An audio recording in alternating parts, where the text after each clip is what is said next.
So I think we should probably go ahead and get started. It's 8:32. Welcome everyone to our panel, Departure, Displacement, and Detention, Gendered Mobilities and Immobilities in Slavery and Freedom. I'm very excited about the papers we have today presented by Dr. Alisha Hines, Assistant Professor of History at Wake Forest University, Mycah Connor, who is a postdoc at the Richards Center, and then we also will have comment from Alexis Broderick of the University of New Hampshire. Today, Kyera will not be able to join us today, and so this will provide opportunity for us to have more time to have discussion and Q&A, and so I'm really looking forward to discussing this wonderful scholarship. So we'll go ahead and begin with Dr. Connor. All right, thank you. Good morning, everyone. I'm grateful for the chance to share an idea through which I'm still working, and I look forward to your comments. So, in John Eaton, the people who escaped slavery and migrated into Memphis found a foe, where there should have been an ally, at least in May 1863. An army chaplain appointed by General Grant to act as superintendent of contrabands, Eaton set aside time in his harried schedule of overseeing the acquisition and distribution of donated supplies to send his gratitude to the provost marshal at the District of Memphis after an important judgment. He celebrated the provost marshal's decision to expel bad women from the city and prevent what he called, quote, the promiscuous arrivals of quadroons or mulatto women in the town, unquote, living, according to him, without direction. Eaton envisioned a kind of moral and economic project of transforming what he saw as a destitute and benighted people into a cleanly dressed and self-sacrificing set of tillers of the soil. Key to that, it seemed, was targeting free-moving populations of single women, who were also targeted for sexual assault by soldiers, locals, and migrants with impunity. And yet, Eaton seemed to blame them in part for their own assaults. You get the sense from the letter that for Eaton, they were also some kind of gateway towards treating a broader and vile problem. And he believed that the generals around him were growing very anxious, as he put it, that, quote, all Blacks around Lewes should be got out of town, unquote. The freed people fought this project by constantly returning to the city to work and live according to their own terms. But instead, Eaton, as their advocate, wrote to the provost marshal with a suggestion that they be detained at what he called the contraband camp on President's Island, an island kind of in the Mississippi River and west of the city. This way, Eaton argued, the city might be relieved of the, quote, vicious and criminal disturbances, unquote, for which he blamed populations of freed people, particularly freed women, who were untied to plantations or military labor. I'm interested in this example as a lens for reconsidering the humanitarian function of the camps, as evidence of the punitive aspects of the camps, and as an illustration of the tension between themes of movement and stability and in histories of emancipation. It helps me to rethink lingering frameworks or metaphors about rehearsals for Reconstruction or experiments in freedom, familiar concepts in the historiography of emancipation since Willie Lee Rose's path-breaking rehearsal for Reconstruction from 1964. As perhaps one of the first studies devoted to the process of emancipation in a specific place, rehearsal for Reconstruction intervened meaningfully in the period's historiographical questions about Reconstruction periodization, and it focused on a band of Boston Brahmin missionaries contesting with each other over the destiny of the emancipated. for the purpose of kind of exposing the ease with which they took on the same social relation to the freed people that the late masters occupied. Although Willie Lee Rose focused on the project of a particular group in a distinct place, I think other histories about assemblies of the self-emancipated may have absorbed a kind of a concept of experimentation or rehearsal or testing. Historians have categorized the ordeal at Port Royal and beyond as workshops for citizenship or an ideal laboratory for free labor, Butler's experiment with refugees from slavery, or experiments that, albeit turned tragic or unsuccessful.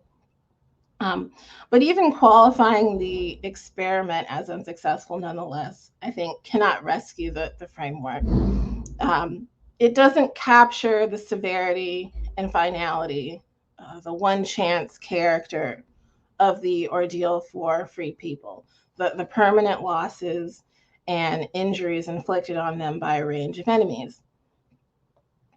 Acutely, the expulsions of self-emancipated people from cities and from camps can expose, I think, the limitations of rehearsal or experiment metaphors and what's sort of lingers behind from them.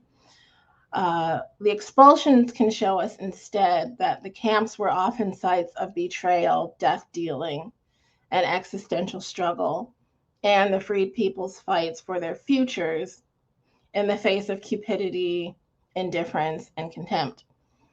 So today I will try to discuss two expulsions at Natchez, Mississippi, and Camp Nelson, Kentucky, which both occurred in 1864, a case of driving people into camp and a case of driving people out of camp. And I had some material related kind of to the lower Mississippi Valley near Milliken's Bend and Goodrich's Landing, Louisiana, but I put that aside for the sake of time. These two cases and the violence of the camps in general ought to help us to understand the common description of going to Union lines really as an abstraction or a shorthand containing several successive goings and fights against slaveholders, against employers, against expectations that the freed people must accept lives and futures of ceaselessly working and sacrificing for others. Interestingly, the charge that the freed people seem to have no care for or concept of the future seemed to accompany each expulsion in some way or another, even as the freed people themselves frame their battles against the expulsions as battles for their futures. So first, Natchez. A question that I'm trying to answer in my research is whether encampments, as opposed to cities under Union control, for instance, were necessarily the first stops or intended destinations of many self-emancipated people. The Union seized Natchez from the Confederacy in May 1862 after reaching it via the Mississippi River from the south after capturing New Orleans. Some people came to encampments as a last resort, it seems, or after their attempts to reach other places were thwarted by arrest or assault. We have the desperate letters and terrified petitions of people in southern Louisiana, for instance, who escaped or in many cases were driven from plantations, who came to New Orleans to find work and rent homes, only to be arrested by provost marshal guards who were operating according to the interests of the powerful and the loyal. Similarly, in Natchez, the provost marshal's office there moved to block freed people from renting homes in that city by banning its residents from leasing buildings to contrabands in September of 1863. Moreover, they ordered all residents to forward any information about any contraband tenants they had already housed. About 6 months later or so, in March 1864, Union Brigadier General James M. Tuttle, who oversaw the District of Natchez at the time, approved an order by Dr. A.W. Kelly, the surgeon and health officer of the district, which called for the expulsion of any formerly enslaved person who was not working and living with a, quote, responsible white person, unquote. Under the thinnest guise of public health, Dr. Kelly publicly attacked the self-emancipated as a class that did not belong in the city, its geography lending itself to their freedom of movement, which he depicted as, quote, loafing idly about the streets and alleys, prowling in secret places, and lounging lazily in crowded hovels, unquote. Defining any person not employed by their former owner as contraband, he maligned them as lazy and profligate, and he sent armed guards after them. Guards drove an elderly freedwoman who was born in Natchez out of her own home at the point of bayonet. They arrested freedwomen working in the city, and they threatened to detain freedmen to the point that the superintendent of freedmen sought reassurance from Dr. Kelly that he would not be deprived of the army laborers on whom he and the city depended. Even those who were technically working for and living with quote unquote respectable white citizens, as the policy demanded, were too driven out of their homes, their documentation discarded. Central to Dr. Kelly's attack on the freed people of Natchez was the lie that they were, quote, thriftless for the present and recklessly improvident for the future, unquote. It was not merely that this was untrue, obviously. Rather, he declared the impossibility of their future as he attempted to harm that future by targeting freed children in particular. It became clear to at least one missionary on the ground that Dr. Kelly engineered the expulsion for the purpose of destroying the schools and discouraging migration into the city. The missionary, who may have been Reverend S.G. Wright, although this particular letter was unsigned, said that Dr. Kelly sent guards to every schoolroom to seize the freed children. The guards then marched all of them, of course without their parents, to the so-called contraband camp. But the lieutenant presiding over the camp had not anticipated their arrival, so he sent them back to the city. In the meantime, wrote the missionary, quote, mothers came running to us, weeping, begging us to go and plead their cause, saying the guards were driving them into the streets, unquote. Terrified at the disappearance of their children, they were additionally alarmed by the material loss of the expulsion, or the idea of the expulsion. Many of them had already handed over hard-earned rent and tax payments, only to be facing the prospect of being violently driven into the unknown by armed men. News of the expulsion reached Congress, where the Iowa Representative Josiah Grinnell put a resolution of inquiry before the House in May 1864 to examine Commander General Tuttle's wrongdoing. Tuttle resigned the following month, I think. Still, I'm not really sure what consequences Dr. Kelly faced, and it's important that the missionary, at least, was convinced, quote, without a shadow of a doubt, unquote, that the fundamental purpose of the expulsion was first to drive, quote, the ex-slaves all back to their former masters, and second, to break up the schools, unquote. As he explained it, those who remained in the city would now hesitate to send their children to the schools, where they would be vulnerable to abduction and attack. Those who were not already in the city, on the other hand, would not come. And those maybe who were just arriving would hasten to leave, quote, rather than be sent into the camps and from there to various plantations up and down the river, where guerrillas were every few days shooting them down as they would so many wolves, unquote. Second, Camp Nelson, Kentucky. When the War Department authorized the recruitment of Black soldiers in Kentucky in 1864, and when communities of enslaved people held the government to its promise of securing protection for their families in exchange for enlistment, they came not just to perform labor as was expected of them, but to fight their masters and excavate freedom out of an environment of sort of Kentucky cupidity, a project that defied the objectives of Union General Speed Smith Fry.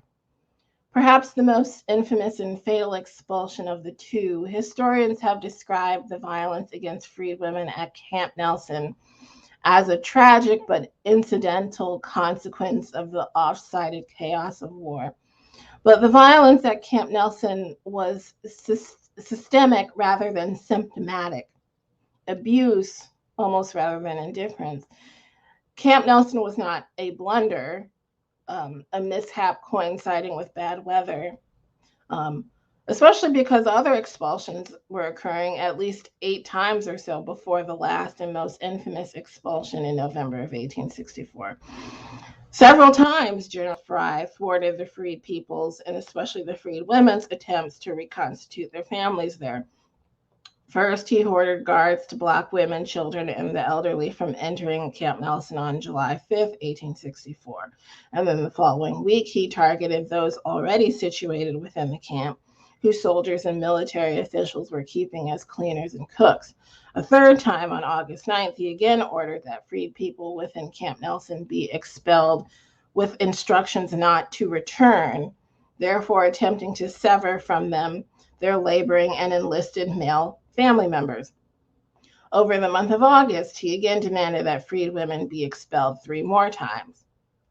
Determined to reach their families, some freed women attempted to pay guards in exchange for entry, and consequently, Fry announced that guards would be severely punished for cooperating with freed women. By September, all of Camp Nelson's openings were blocked by armed guards. The November expulsion followed this series, and its consequences were obvious. At least one captain at the time already knew that, quote, such a course would operate most unfavorably upon enlistments, unquote. He described the plot not as a blunder, but as a contemplated outrage. The cold snap into which Fry propelled families like Joseph and Isabella Miller's did not simply coincide with his order. It was an instrument of his plan. In the end, the strain of the ordeal nearly annihilated the Miller family. For first their son, and then Joseph himself, and another son dying by January of 1865. I really don't think these were the unintended, unexpected consequences of war, or in emancipation. For General Fry's intentions were clear enough to the contemporaries who publicized the catastrophe in the press, calling it deliberate and referring to its design. To lose a child is to lose multitudes, an infinite number of possible futures, never more. For the Millers, within that massive loss may have also been the existential threat represented by the losses of countless children in the camps, losses which extended directly from the orders of men like General Fry, who resisted slavery's end in Kentucky. It was not freedom or their sickness from it that killed them, but the pointed, calculated actions of pro-slavery unionists. After the November 1864 expulsion, copies of freedmen's testimony circulated in the press. In its wake, Congress passed an act that freed all wives and children of enlisted former slaves. Army authorities at Camp Nelson were ordered to clean up their act in a way, and they supplied the freed people with materials for building new cabins. Yet Clinton B. Fisk, the assistant commissioner for Kentucky, ordered that the then superintendent of the colored refugee home close out the camp in October 1865, days after President Andrew Johnson had ended martial law in the state. Following the post-November reforms, this new attempt to move and manage and govern the free people took a perhaps more polite form. He stood before the community, noticed the, quote, terrible badges of slavery, the whipping scars on the women in the crowd assembled before him, and assured the freed people that he and Fisk had their best interests at heart. Quote, I told them that I would not forget to deal as kindly and gently as possible with the old, infirm, and sick, he reported to Fisk in a letter. When he ordered the free people to disassemble their homes, quote, the blinding tears that filled their eyes and coursed down their cheeks showed that it was no light thing, unquote. he heard and reported some freed women's summary of the push and pull dynamic of impressment and expulsion unfolding at Camp Nelson. Quote, "You will be dragged into camp in the summer and turned out to die in the winter," unquote. I think of the freed women's description when I think about the metaphor of rehearsals and experiments in light of what is perhaps the exterminationist character of these expulsions. It's not only that these were largely a women's ordeal, a child's ordeal, a girl's ordeal, because women and girls often form majorities within these communities. It was not merely that the Union generals in question thought freed families were confusing and burdensome. Rather, I think it's perhaps worth asking what happened to slaveholding ideologies about reproductivity and futurity during the great transformation of the slaves' war, and whether those ideologies surface or express themselves somehow in some form in these expulsions. What happened when it became too difficult for slaveholders to convey ideas about themselves through the people they held in bondage? Black women and children who were singularly abused represented the problem of Black futurity very acutely. Historians have tended to describe the freed people's objectives, whether citizenship, mobility, sort of mortuary practices, and worship, as goals almost tethered, primarily to the immediate moment of escaping slavery and simply surviving. But their visions for freedom have many scales, both spatially and temporally. Former slaveholders used freed children as battlegrounds in slavery and in freedom, and freed parents fought them as much, I would say, as they fought the perhaps more infamous incidences of unfair labor contracts and wage fraud. When federal investigators told Congress that the freed people of Kentucky, Tennessee, and Alabama, for instance, quote, never had any care for the future and therefore never learned to be provident for the future, unquote, or that, quote, they never took care of each other in either sickness or health before and are not capable of doing so now, they showed, unquote, they showed how very little they knew or perhaps cared to know about the freed people. Thanks for listening. Thank you, Dr. Connor. So now we'll hear from Dr. Hines.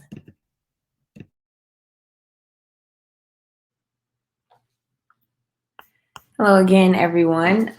Thanks again for joining us. I believe Dr. Connor and I conceived of this panel several years ago, so it's exciting to be here in conversation with these amazing scholars. I'm excited to hear everyone's feedback. This is kind of an early reading of two depositions from a case that I'll tell you some about. There are many details from the case that I don't really know. Unfortunately, I may not be able to answer some of those questions. It's a very large case I'm still working through, and I've kind of picked these depositions out to take the case piece by piece.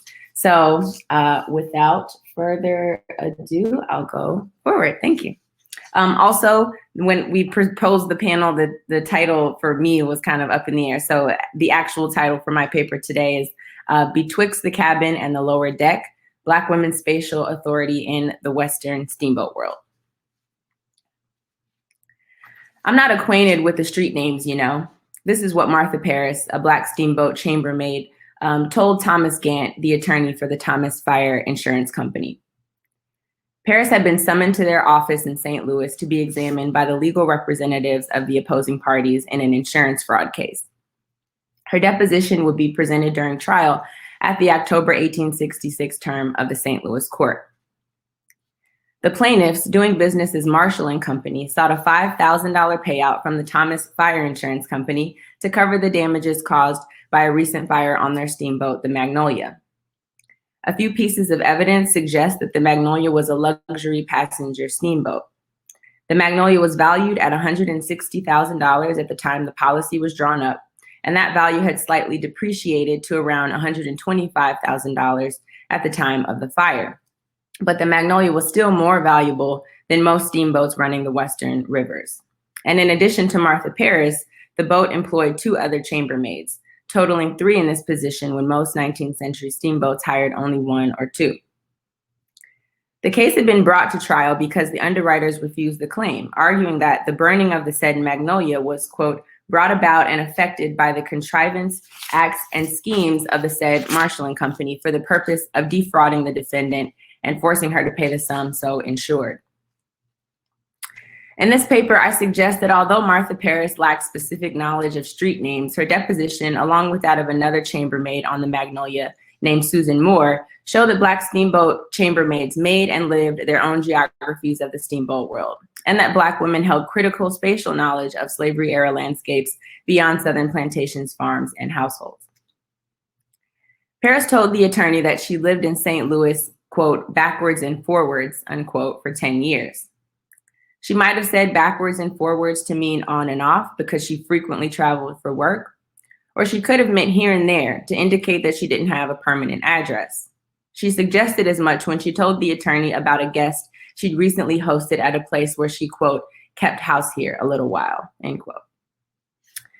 So not knowing the names of specific streets obviously hadn't hindered Paris as she moved in and out of the city. Paris demonstrated that she was sufficiently acquainted with the city's major thoroughfares, but the attorney would become impatient, it seems, with her lack of precision in describing especially space and place.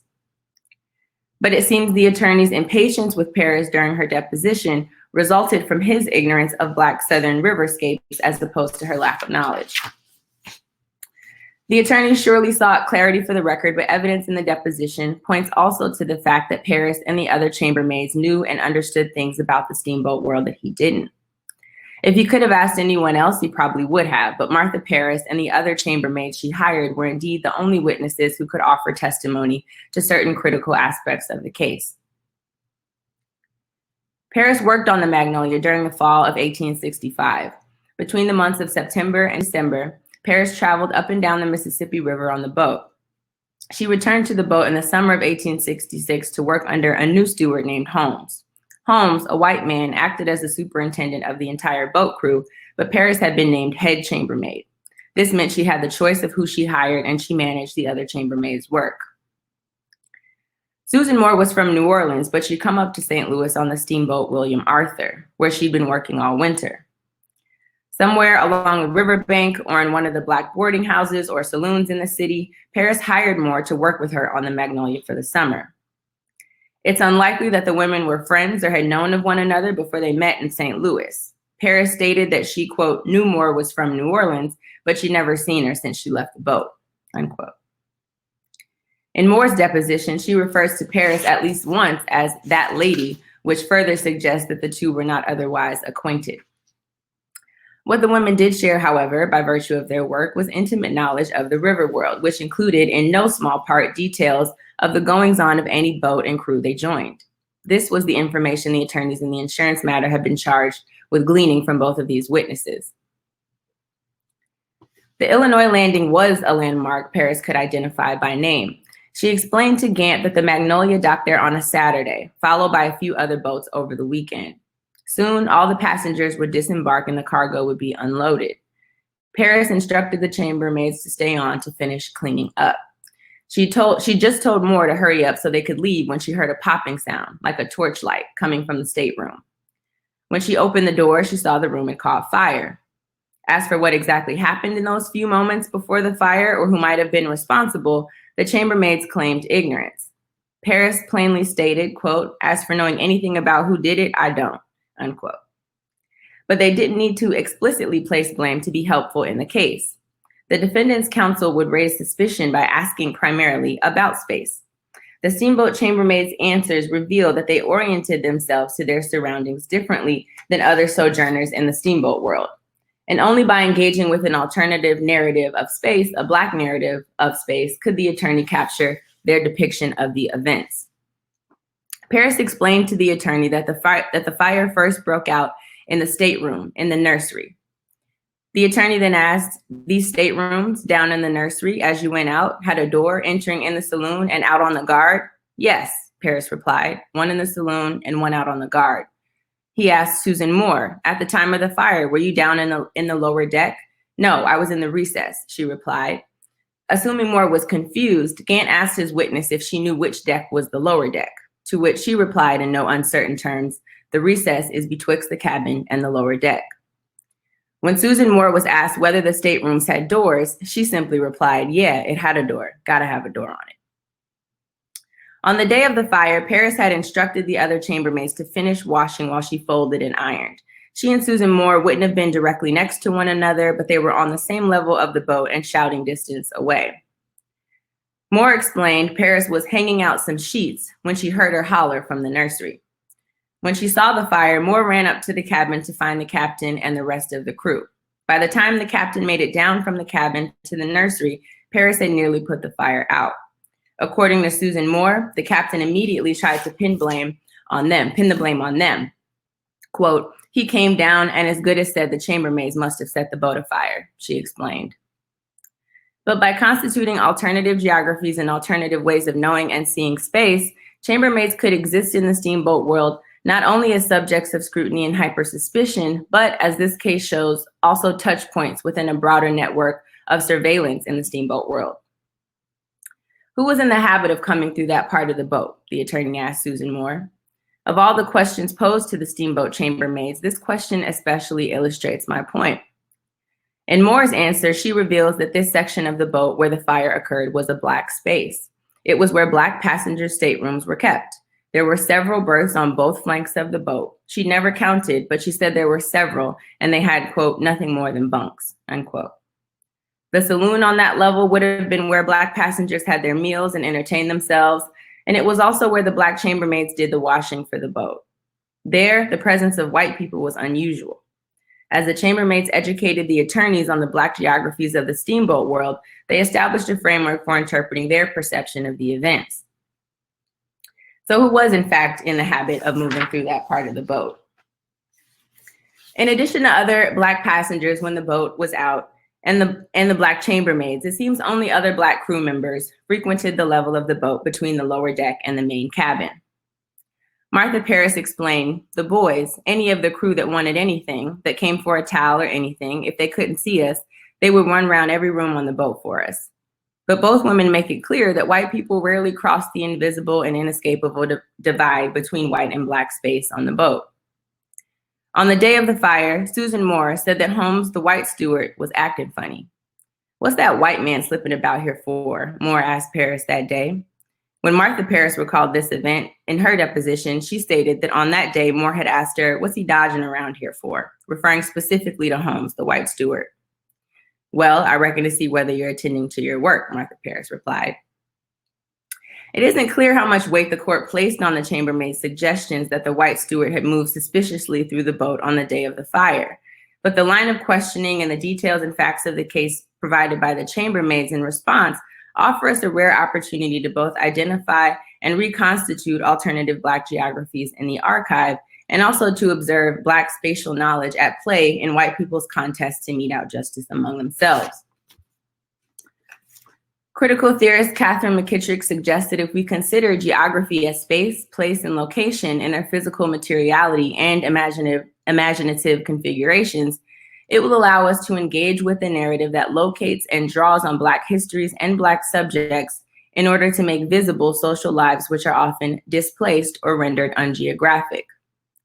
McKittrick explains that while Black subjects are not indifferent to the social construction of space, they are often, quote, connected to them due to crude racial sexual hierarchies and due to their often unacknowledged status as geographic beings who have a stake in the production of space. Steamboat labor brought enslaved Black women important opportunities to experience mobility and seek out freedom before the Civil War, and for at least a few decades after, continued to offer wage-earning opportunities for Black women with a certain skill set. But this also came with significant costs of heightened surveillance and risk of gendered violence. Black steamboat laborers generally were often subject to unique forms of voyeuristic surveillance from cabin passengers. and the social intimacy of the steamboat cabin and the visibility of Black women river workers also made them especially vulnerable to intense scrutiny and inspection. As white migrants in the antebellum US tried to make sense of the highly transient and anonymous Black river workers they encountered, they were also making sense of their changing world and themselves. White people's practices of spectatorship and surveillance worked to turn Black steamboat workers who hauled wood and freight onto boats or waited on cabin passengers into stable cultural tropes. But a case like this cautions us against over-determining Black women's experiences according to those crude racial sexual hierarchies, and instead challenges us to recenter displaced Black geographic knowledge. The women's depositions only raise more questions for me about the interplay between geographies of domination and alternative Black geographies. The chambermaids clearly perceived of and organized the steamboat world's geography in non-traditional or imprecise ways, but their ways of knowing and seeing space in the river world held authority in a case like this one.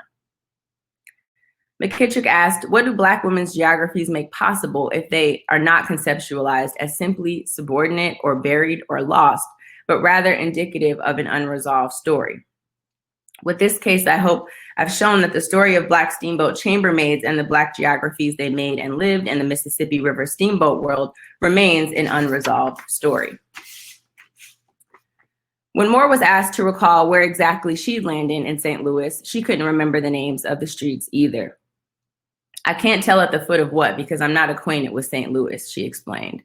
But also, like Paris, Moore knew her way around the city. After she completed her extended post-fire cleaning shift, Susan Moore took a few satchels of clothes to wash for some of the Black crew members. She went to stay at a relative's house in a German immigrant enclave called Brennan. The next morning, Susan Moore heard the alarm across the city. There was another fire aboard the Magnolia. Martha Paris was having supper with the boat's porter, a safe enough distance away. When the two heard the alarm, Paris turned to the porter and said, "They are determined to burn up this boat." Thank you.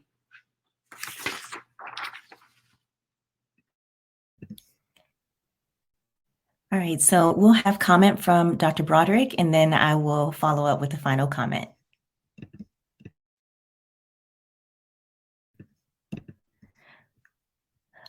Alexis, I believe we're having trouble hearing you.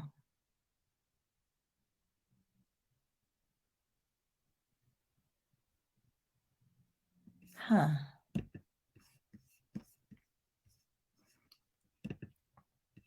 Okay, you're muted. And let's see. No, you're not muted. Do you have headphones?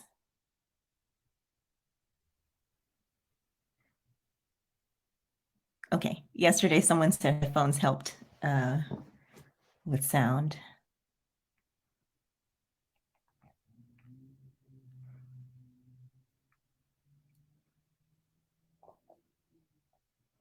Okay, let's see. Huh, we can't hear you still. Yikes. Okay. If you click on the okay. No, that was, I was just saying I had messaged the support, the person who, the tech support person. So hopefully they'll reply, but I don't have any suggestions other than that. Oh, I'm so sorry, Alexis. If you click on the, like on your browser, if you click on the lock by the, what do you call it? Where you have the link and stuff at the top, and make sure you have like sound permissions. Like if you're using Chrome, you have some, You have sound permissions? Okay. Well, I believe we have tech support in the chat. And Alexis, while you message with tech support, I'll go ahead and begin with my comments. No problem at all. In these well-researched and analytically rich papers, Connor and Hines invite us to slow the pace of historiographical treatments of emancipation to more carefully consider how Black people experienced these developments on the ground. Rather than legal freedom serving as a definitive end, they show the entanglements and struggles of redefining life after slavery, even under regimes that abolished the institution. The residue of slave societies and the realities of racial discrimination and violence remind us that the reach of legal emancipation can be tested on the ground by taking seriously the experiences of Black women, men, and children. Hines reminds us that even in the face of these challenges, Black women assigned meaning to spaces that authorities called upon in order to decide legal matters that implicated their employers. Connor shows us that there's more to explore in understanding the behavior of Union officials in refugee camps that exploited and expelled Black women, men, and children. Together, these papers provoke interesting questions that promise to expand our understandings of this era and in regions that shift our attention away from the Eastern Theater and into the West, along the Mississippi, and into the Deep South. Connor's work challenges us to probe deeper into the realities that freed people faced in Union camps, asking whether or not encampments functioned as the first stops of self-emancipated people, as many historians have suggested. The research offered here challenges the assumptions we might be tempted to make about the conduct of Union officials. Here, military camps became sites of expulsion, violence, and extraction. Even as Black women labored in these camps and under contractual arrangements initiated by bureau agents, and Black men invoked their military service, slaveholding ideologies emerged in how Union generals dealt with freed people in the camps and in Union-occupied territory. This forces us to reconsider how we understand the framework of quote-unquote rehearsals or experiments for freedom put forth by historians.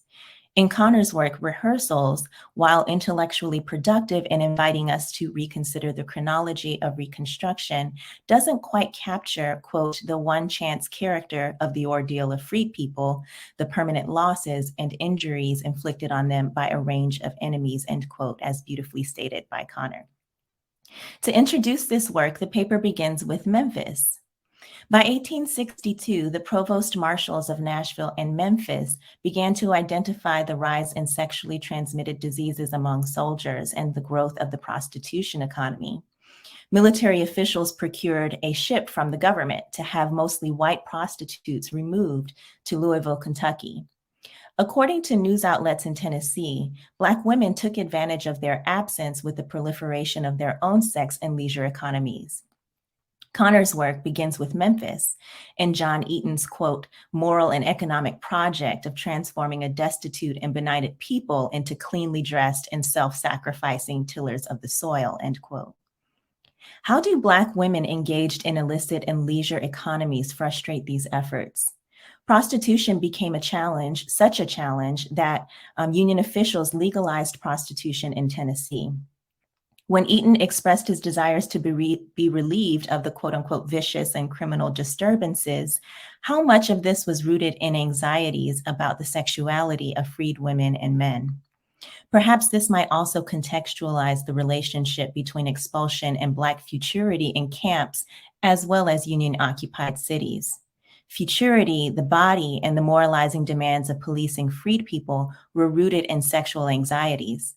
Contextualizing the economic prospects of freed people in Union-occupied cities might lead to answers about whether or not Union military camps functioned as the intended destinations of self-emancipated people.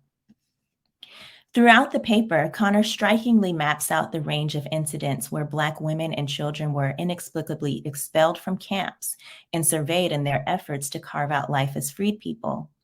While many historians have attributed these actions to the unanticipated burden of addressing the needs of large numbers of refugees, others have emphasized the abusive and exploitative conditions of the camps and the shortcomings of emancipation policies and federal oversight of emancipation.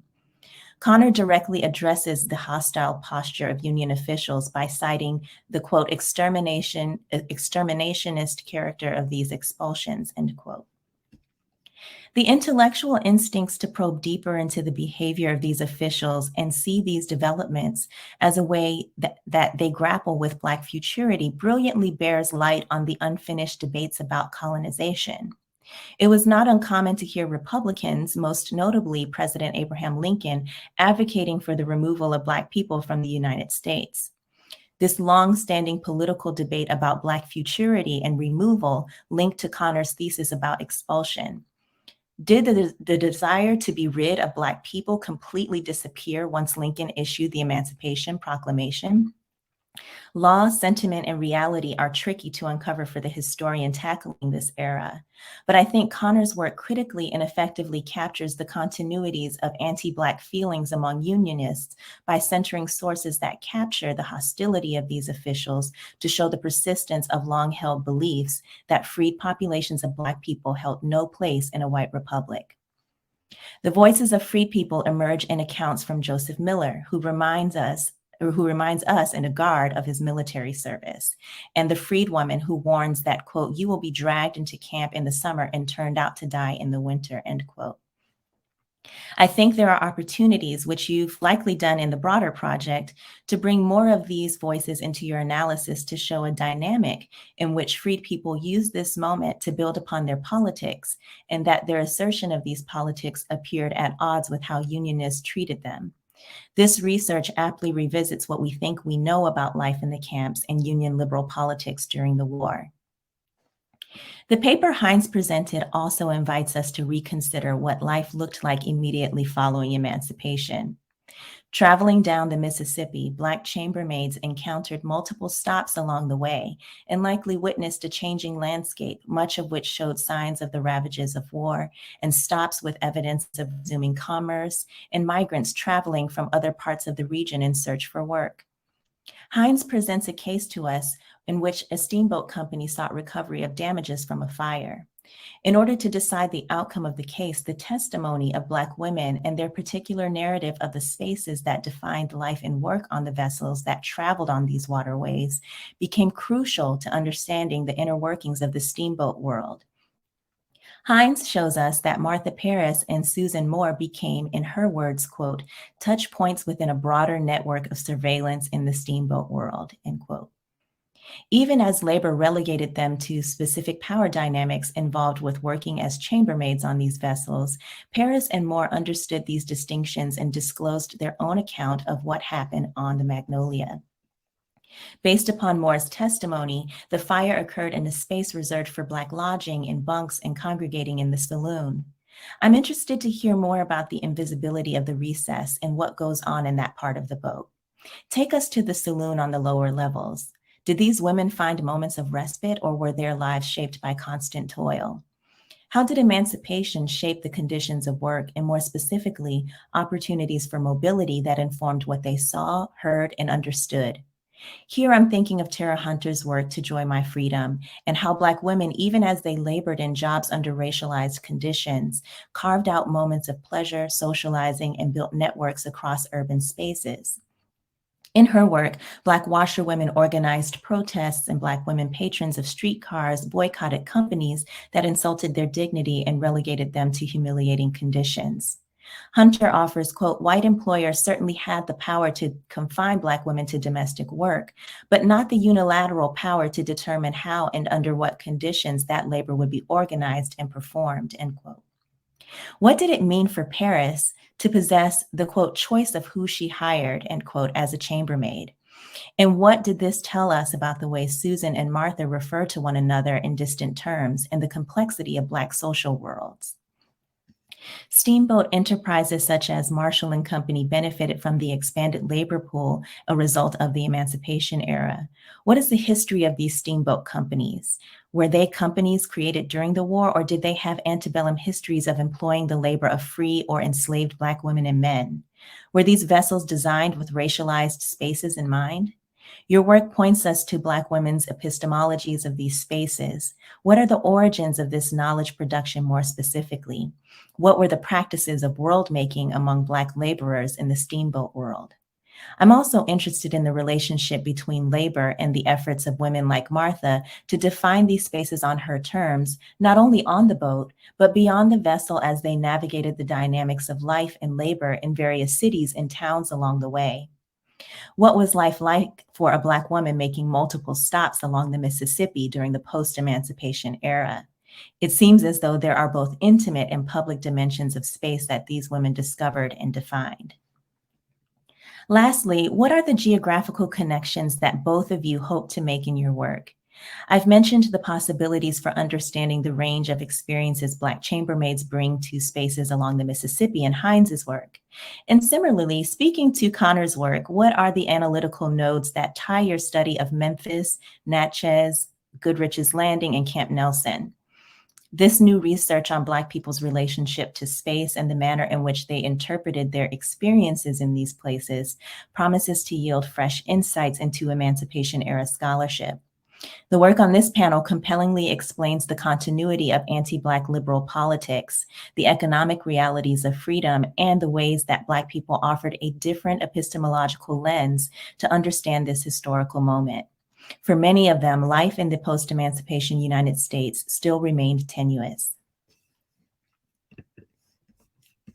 All right, that concludes my comments. Dr. Broderick, are you able to have sound? No? Okay. Oh, I'm so sorry. All right, so perhaps you could email those comments to the participants and or even ask questions, some brief questions in the chat. And so we're going to open it up for Q&A. We have plenty of, oh, you emailed them to me. Okay, I can go ahead and read them.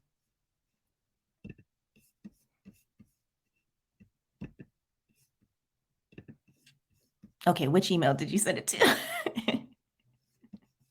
Let's see.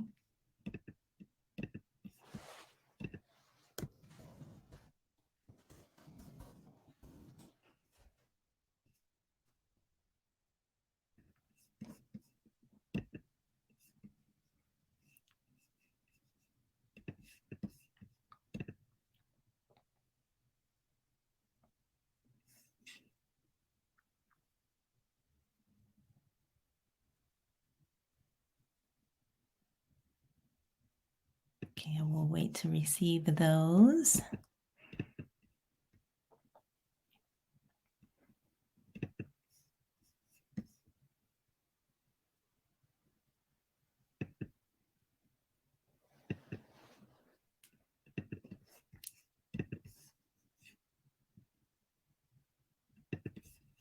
Okay.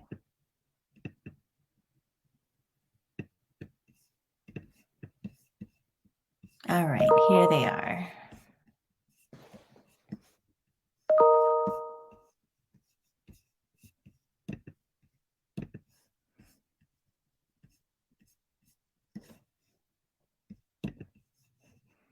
Okay.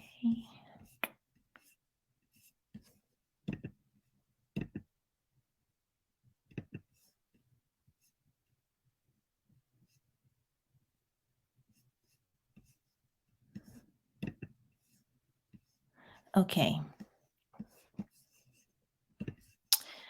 So here are Professor Broderick's comments for Mycah. Connor makes a powerful case for not only rethinking, but as I read her, eschewing the framework, the often cited framework of the idea of rehearsals for reconstruction. For freed people, Port Royal, the Sea Islands, they weren't just rehearsals. This was it. This was the experience of becoming free. This wasn't a dry run or a practice. Connor also has us consider the idea of futurity. White Union officials and former enslavers alike would constantly declare that free people did not care about their futures, didn't understand how to plan for the future. And this is one of the things that made them an unfit proletariat. And as Connor is, I think, getting at, and this is a question I'd like to pose, the idea of a rehearsal is bound up with the idea of future. A rehearsal is a preparation for something in the future, a preparation for the quote unquote main event. But as Connor shows, as the actions of free people show, this was the main event for people seizing their freedom in the camps. So I would ask Connor, does she think the historiographical theme of rehearsal is a reification of the false idea that free people weren't considering their futures?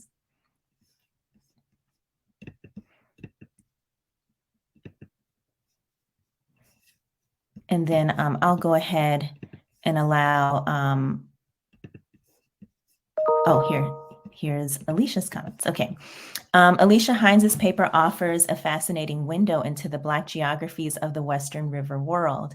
Hines's work, which I have had the privilege and pleasure to read for the past several years, poses important questions about enslaved and free Black women's mobility in the steamboat world. Mobility inherently has to do with the past, present, and future. You're moving somewhere, and that involves a temporal as well as a geographical shift. So, in light of what Connor is saying about futurity, I would ask Professor Hines what she thinks about futurity and the possibility in the river world. Did steamboat environs open up a different mode of futurity to Black people? I think here about Stephanie Smallwood's writing about the transatlantic ocean voyages and how time was literally shifted, disfigured even, but the unwieldiness of the passage of time on the oceans. The river world Hines describes as very different. The women she is writing about are decidedly not unmoored. They know a lot about where they are. Finally, as both papers focus on Western geographies, I'd ask about what, if anything, the idea of the West is doing for these subjects. Is the Western maritime geography something singular? Is the Western contraband camp different and singular? These are great questions. All right.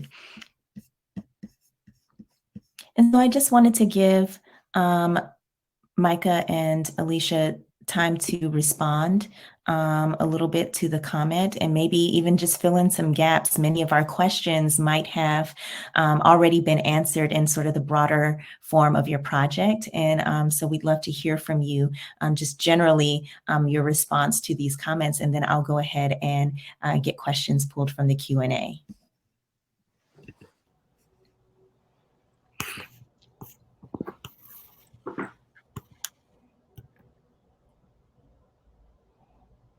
I mean, I can start. Okay. I mean, I don't know that I have, great answers to any of the questions, but so I guess to the question of what this looked like prior to the Civil War, annually about 20,000 steamboat laborers worked along the Mississippi River. Most of the chambermaids who worked on steamboats were free or enslaved Black women. And so much of my project deals with the period prior to the Civil War. And this case just happens to come about in 1866. But they would have been, I'm imagining, pretty familiar with this work. It appears to me that they've done it for several years. I can't tell from the case if they were formerly enslaved women or if they had always been free Black women. So that's kind of a question I still have.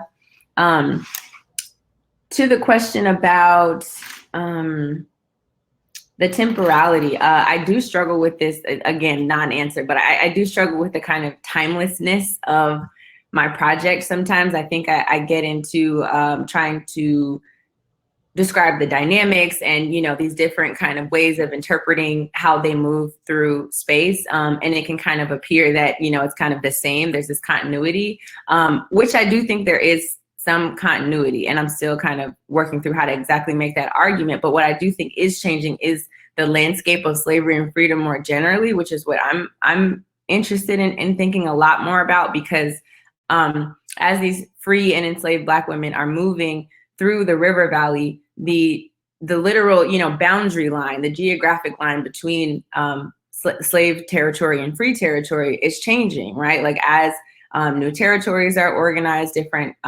legislation is passed by the federal government. And so these women are moving through a space that itself is often looking very different, often offers them many different opportunities to pursue freedom. They are kind of, I think, more scrutinized or surveilled in certain instances than others. But I do think it's a different kind of chronology for them. It's a different kind of temporality of the river world for the women who existed as independently kind of mobile laborers in the space. So I think the space is changing a lot, and I would like in my larger project to kind of offer a history of the river valley from this purview of mobile Black women, right? They're moving around over time and through space as the space is changing. So what did they see? How would they have read and interpreted that historical trajectory? So I'll stop there for now.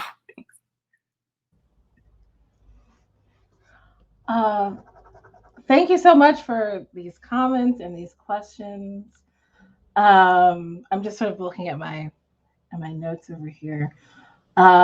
First, the point about sex work in Tennessee is so helpful to me.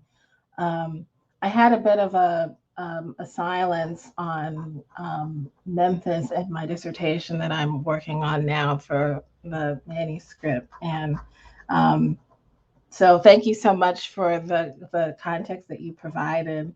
That's been very helpful. And also, Alisha, I just loved your use of McKittrick, and that was so exciting. And I got to read more McKittrick.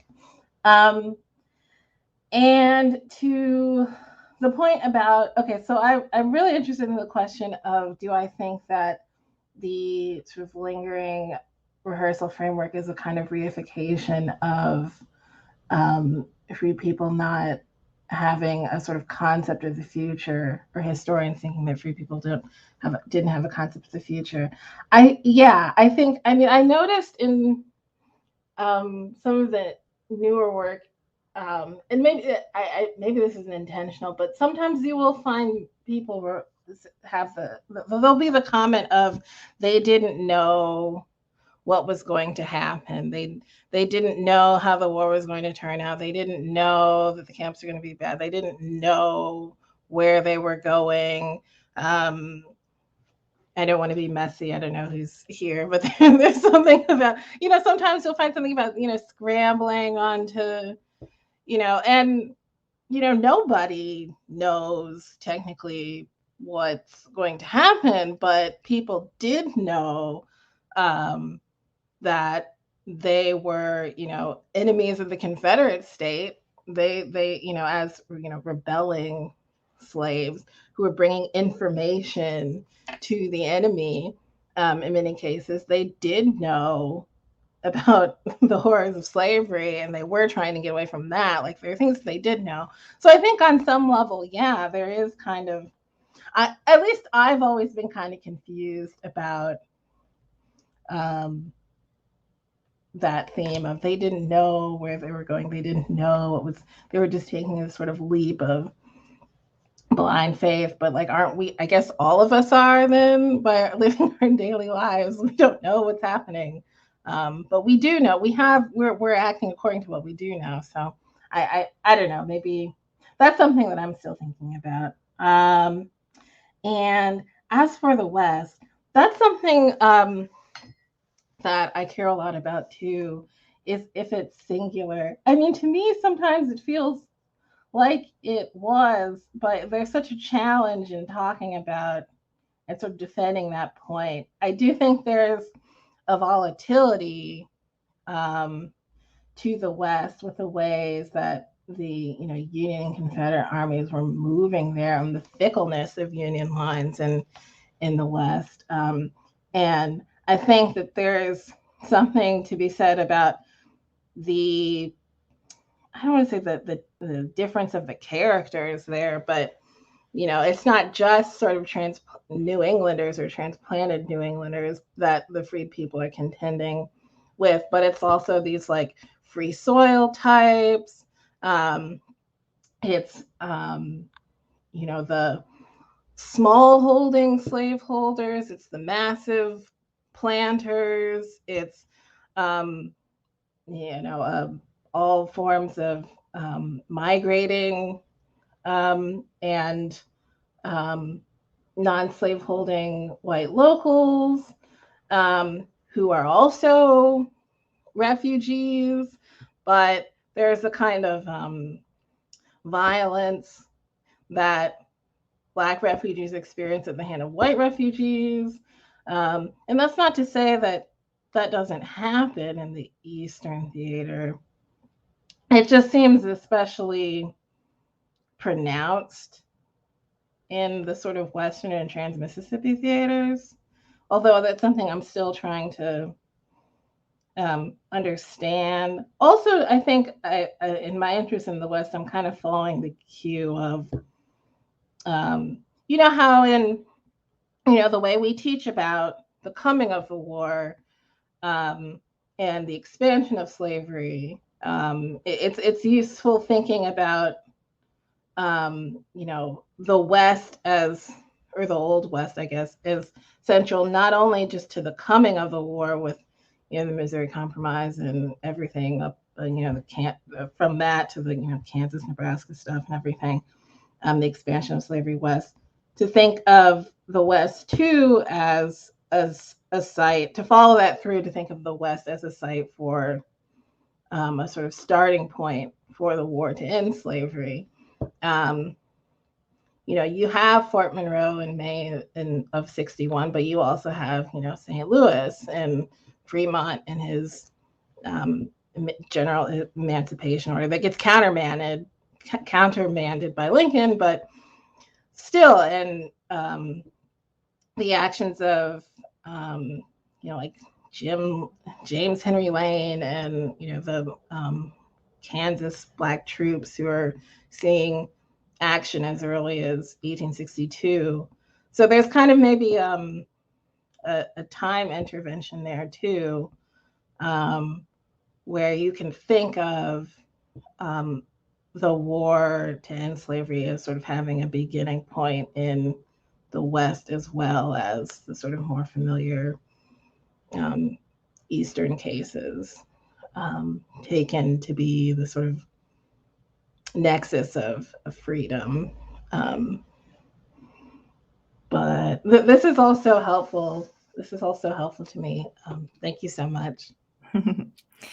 Mycah, I'm also curious too. I wonder, so I'm thinking about, so I work on DC, and this idea of expulsion and right abuse happening in the camps is evident there, but I think your instincts about the West being in the South, you know, as well, right, being particularly pronounced, could be really compelling.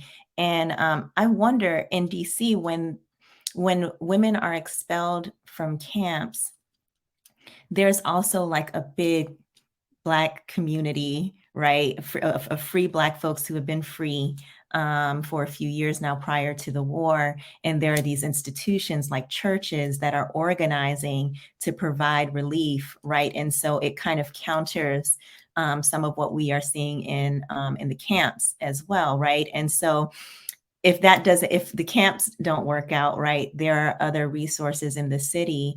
Now, even though these churches are pretty, you know, pressed for resources, they can't provide for everyone, right? I imagine having an array of resources and from people, you know, who are allies make a difference, you know, compared to what's happening in the places that you're examining. And so I think, you know, looking into that further, maybe even doing some comparative work might help you sort of further distinguish what's happening in the West as opposed to other theaters of the Civil War era. Let's see, this is, there's some questions for Alisha from Sarah Wilkerson Freeman. The first question is, were there other women of color working on the boat in the saloons? And the second is this the same Magnolia that blew up in 18? And I think another part of this question is there a hierarchy on the boat? Because I was wondering when I was reading, I was like, what's going on between Martha and Susan? Right? You know, Martha's the head chambermaid, and, you know, Susan is like, I don't really know her. And I'm just trying to figure out what's going on with that. So what's the dynamic like? No, I mean, there's so much more, honestly, in these depositions that I couldn't include or haven't included yet. But the way they talk about one another and their experience on the boat is just fascinating to me. And so the question about the Magnolia, I'm not sure if this is the one that blew up, but I will double check on that. Thank you for that. And also kind of in longer versions of you know, this work or other chapters, et cetera. I talk more in depth, obviously, about chambermaids' work, steamboat chambermaids, and kind of the nature of their work and how they might come to be hired on a boat. But like I said in the beginning, in most cases, steamboats would only hire in one single chambermaid. And so I have a section in my project where I discuss more extensively the kind of surveillance and isolation that Black women would have experienced on Mississippi River steamboats because they worked predominantly in a crew of about 20 men, 20 or more men. And they worked in isolated spaces. They were exposed to sexual violence by captains for their employers. Often there are several cases of women applying for wages or for protection, et cetera. And there's one specifically that happens also after the Civil War. So that's something I think I can read alongside this.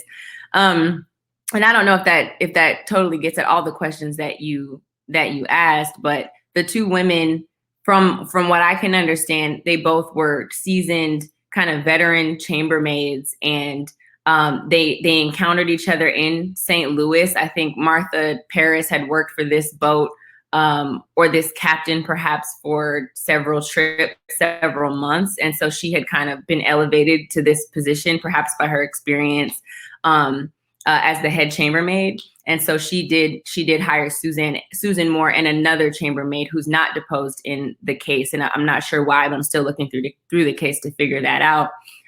But, also, as I mentioned, they say they don't know each other, right? She's like, I know she's from New Orleans, but I didn't see her after that. But there's a point when the depositions are being taken where it's clear that the women are in the same room and they're asked, Susan is asked to leave. So she says something and points to Martha Paris. And there's some kind of fear or anxiety around these two Black women kind of being able to see each other and speak to each other. So even though they didn't really know one another, it's like there's this authority, there's this power and kind of like the knowledge that they have and the narratives that they can construct about what happened, the events surrounding the fire. So there's a lot there in terms of the women's relationships and how they actually felt about one another, or the kind of nature of the worlds that they moved through in St. Louis specifically, because you see, Susan Moore, she's from New Orleans, but she's got cousins in Brennan and St. Louis, and she's staying there. Whereas Martha Paris, there's many suggestions of her kind of friendships, in the city. She has people over her house sometimes, and she knows the Black porter. They seem to hang out a lot, right? So there's just a lot there in terms of the dynamics and the complexity, as you said, of Black social life at this time is something that I'm really interested in highlighting with the project. Excellent. We have another. You can't hear me now, can you? Oh, we can hear you. Good. All right. I just was fussing around in the back end. I'm so sorry for my technical difficulties, but thank you for reading the comments and great responses. I had one just very basic question out of curiosity, Alisha. Do you know what happened in this case? And who did they end up blaming for the fires? Yeah, so there's several appeals in the case. I know that I've seen at least one decision in favor of the fire insurance, the steamboat insurance company. But I know that it was appealed. I mean, the cases, I think there's 100 cases or something like that. And I actually found it I was in the archive and the archivists are processing, tons of stuff. And we kind of me and the archivist discover it. She's like, chambermaids. I'm like, chambermaids. Oh my gosh. So they're still processing actually half the case. So, I'm getting it sort of as they're finishing it, but it was, and there's several other people deposed too. I think there's a barber who was working on the boat. He gets deposed. That's something another one I want to dive into.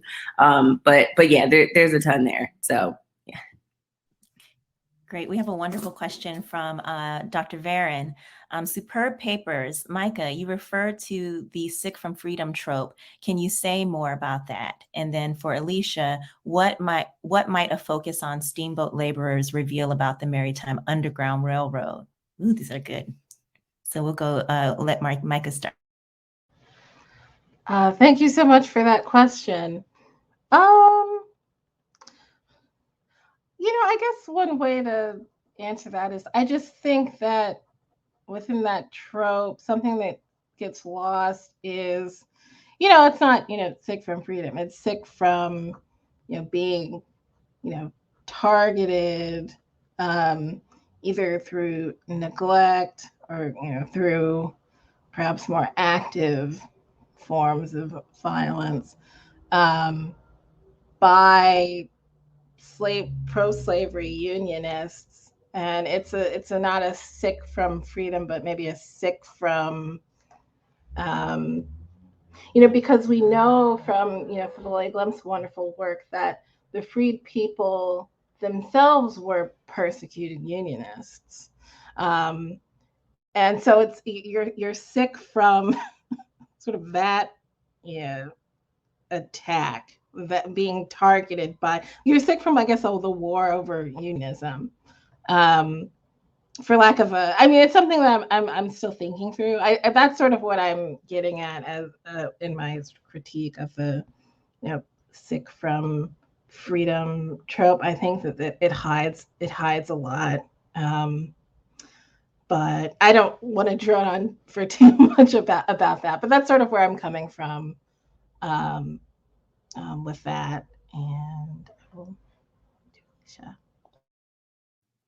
Thank you so much for the question.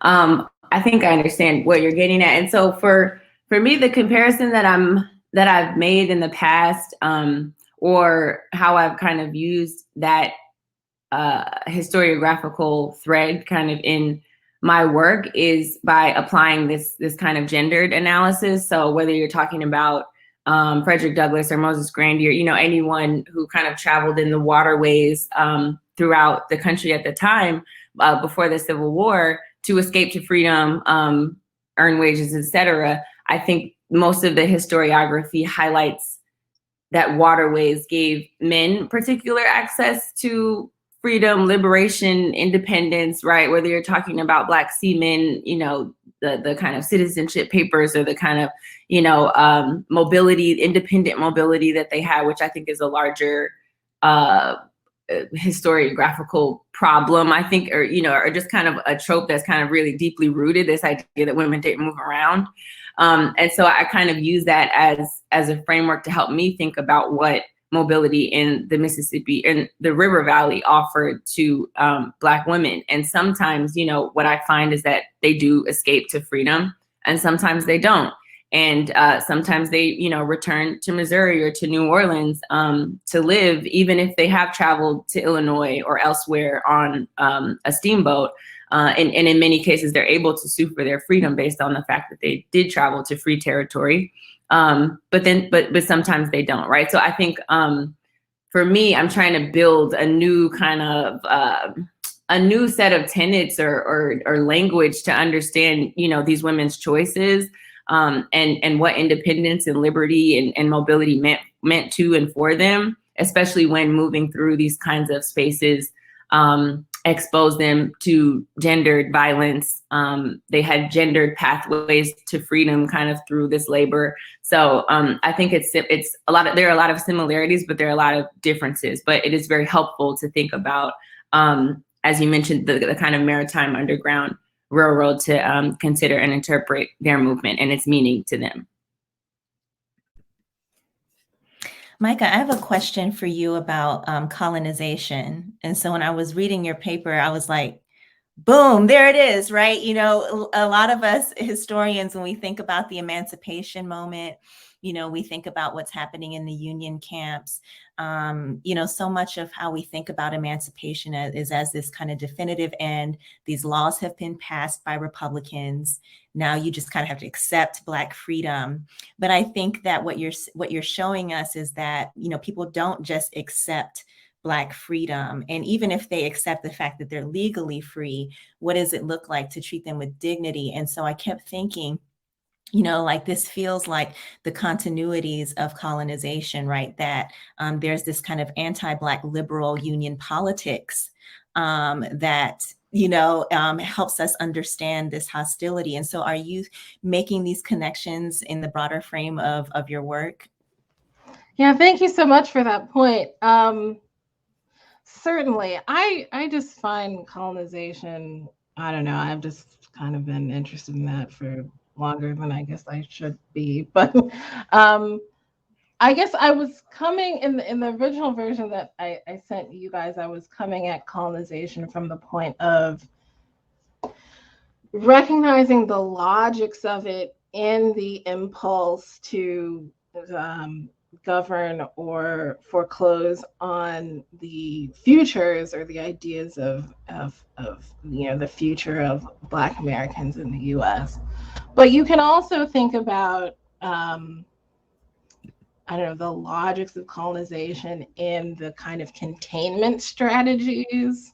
One thread that I kind of left hanging in my dissertation was, the fact that some of the camps on these islands, like in the eastern and western and Trans-Mississippi sort of theaters, are referred to as colonies. Freedmen's colonies. So I have interest in developing that idea. And yeah, just and of course, to go back east, and I really appreciate the suggestion to do something comparative. That's something that I really kind of wanted to do, but sort of ran out of time and energy. But yeah, I mean, the what is it called? You have that horrible example of the cow, and also to bring in the theme about what does experiments or rehearsals really mean. You have the cow island, or was it Ilavash? I only have reading knowledge in French. I can't pronounce anything in French, but the Cow Island incident is that one sanitized way to put it, where the people that scammer guy, Bernard, what was his name? Bernard, I think it was Kock or something, got a group of freed people to go to the island off of the coast of Haiti in a colonization experiment, so to speak. And they're stuck there. And they, I think the Bernard guy robs them of their money, and people die. I'm forgetting how many, but they basically get scammed and brutalized, and then a ship has to come get them, and it's kind of an embarrassment to the Lincoln administration. If I'm not mistaken, they came from Fort Monroe, so they themselves are being sort of transported from the camps to this colonizationist project where they're violated, exploited, and brutalized, and then have to come back. So there's one just direct connection between those two, projects. But it's something that I'm, still thinking about. I think the logics of colonization are something that I'm still trying to, theorize. Yeah, it's something that, even though I'm still working on it, it seems very prominent in the ways that, the Union generals are thinking about the problem of managing these people, that there's sort of a relationship between those questions of how do we manage these people in the colonization visions, how do we manage these people in the wars, visions for camps and labor beyond. In some ways, it's rehearsals for colonization, and in a lot of ways, right? And thinking about they're still experimenting with this idea, and the logics of expulsion, the logics of the impossibility of Black citizenship are just so persistent, right? Even as some Union officials are like, we have to make sure we don't do any harm. We need to make sure we treat them well, right? But then on the flip side, right, there are folks who are like, you gotta get out of here, right? Or, there are people who are being worked to death, right? And so there's this contradiction that has always been evident in colonization rhetoric, and it never went away. And I think that's one of the most powerful implications in your work too, right? Is that it doesn't go away because the EP was passed, right? Or because these amendments were passed, right? Republican, anti-Black Republican politics are still prevalent, right? Even as they are progressive, legislatively. Yeah, definitely. And I also wonder too, and I'm not entirely sure about this, but I wonder if, there's, at least from what I think so far, there's kind of there are different kinds of racisms operating against, the freed people. There's the kind of we want to, and they're both kind of, I guess, experimental in a way. One is kind of, we want to refashion you into, like, Eaton's well-dressed, clean, self-sacrificing tillers of the soil, and your, nuclear, to use an anachronism, families, and we want to sort of remake you into a certain image, and that's how we'll solve the problem of you. But there's also, and I think maybe this is one thing about, the West, when you get into the kind of free soil impulse, and there are people who don't want to experiment with you or refashion you, but who just want you gone entirely, because this is, like with Southern Illinois, because I have a lot of interest in Cairo, that state was supposed to be the sort of haven for, free white labor. And there's not a project there to say, welcome to the free labor vision. It's, get out, we don't want you here at all. So there are those two. Perhaps they're, in intention or not, but those are some differences I noticed in my own work. Excellent. Well, thank you both so much for your wonderful papers. I'm really, really excited to see how these projects will develop. And Alexis, thank you so much for your comments. And even in spite of the, technological challenges, we still got those comments out. So we appreciate your participation. Thank you for everyone who attended at 8:30 this morning, Eastern time. So we really appreciate you all. We hope that you enjoy the rest of the conference. All right. Thank you so much, everyone. I really appreciate it, Dr. Nunley, for joining, and Dr. Dubin and Dr. Connor. This is really exciting to be in conversation with you all. Thank you, everyone, for joining. We appreciate it. Thank you.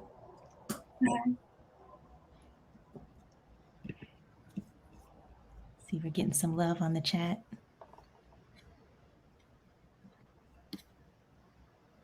Awesome. That was great, you guys. I'm so sorry.